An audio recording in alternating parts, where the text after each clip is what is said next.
Hi friends, welcome to Aaron చేతి వంట. ఎలా ఉన్నారు ఫ్రెండ్స్? బాగున్నారా?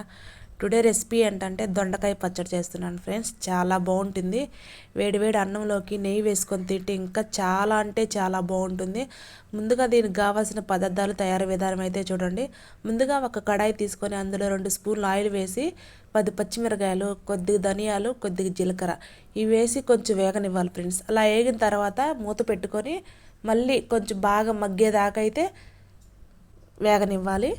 అలా వేగిన తర్వాత వేరే బౌల్లోకి తీసుకోవాలి ఫ్రెండ్స్. అదే కడాయిలో 2 స్పూన్లు ఆయిల్ వేసి మళ్ళీ దొండకాయ ముక్కలు అయితే వేపుకుంటున్నాను ఫ్రెండ్స్.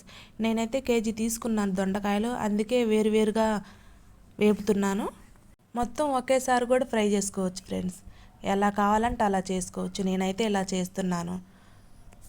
దొండకాయ ముక్కలు వేసాను ఫ్రెండ్స్. ఇప్పుడే కొద్దిగా వేగిన తర్వాత టమాటాలు 4 అయితే తీసుకున్నాను నేను. కొంచెం బాగా మగ్గనివ్వాలి మూత పెట్టుకొని. అలా మగ్గిన తర్వాత తీసుకొని మిక్సీ వేసుకోవడం ఫ్రెండ్స్. మా ఇంట్లో రోల్ లేదు కాబట్టి నేనైతే మిక్సీకి వేస్తున్నాను. మిక్సీలో వేయటం కంటే రోట్లోనే నూరుకుంటే పచ్చడి చాలా అంటే చాలా బాగుంటుంది.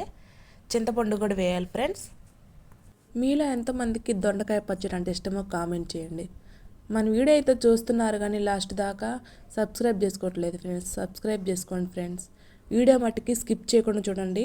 చాలా అంటే చాలా బాగుంటుంది. అలా పచ్చడి తయారైనాక తాలింపు వేసుకోవాలి ఫ్రెండ్స్. తాలింపు కోసం అయితే ముందుగా 2 స్పూన్లు ఆయిల్ తీసుకొని ఆయిల్ కొద్దిగా వేడెక్కాక పచ్చిశనగపప్పు, జీలకర్ర, ఆవాలు, కరివేపాకు, కొత్తిమీర, ఎండుమిర్చి ఇవన్నీ వేసుకొని వేగనివ్వాలి ఫ్రెండ్స్. తర్వాత పచ్చడిలో తాలింపు వేసుకోవడమే, అంతే. పచ్చడి అయితే రెడీ అయిపోయింది. ఈ వీడియో నచ్చితే లైక్ చేయండి, షేర్ చేయండి, కామెంట్ చేయండి. ఇంకా మంచి మంచి వీడియోస్ అయితే మేము ముందుకైతే తీసుకొస్తాను ఫ్రెండ్స్. కొంచెం సపోర్ట్ చేయండి ఫ్రెండ్స్. మీరు సపోర్ట్ చేయడం వలన మాకు ఇంకా మంచి మంచి వీడియోస్ చేయాలనిపిస్తుంది. Bye friends.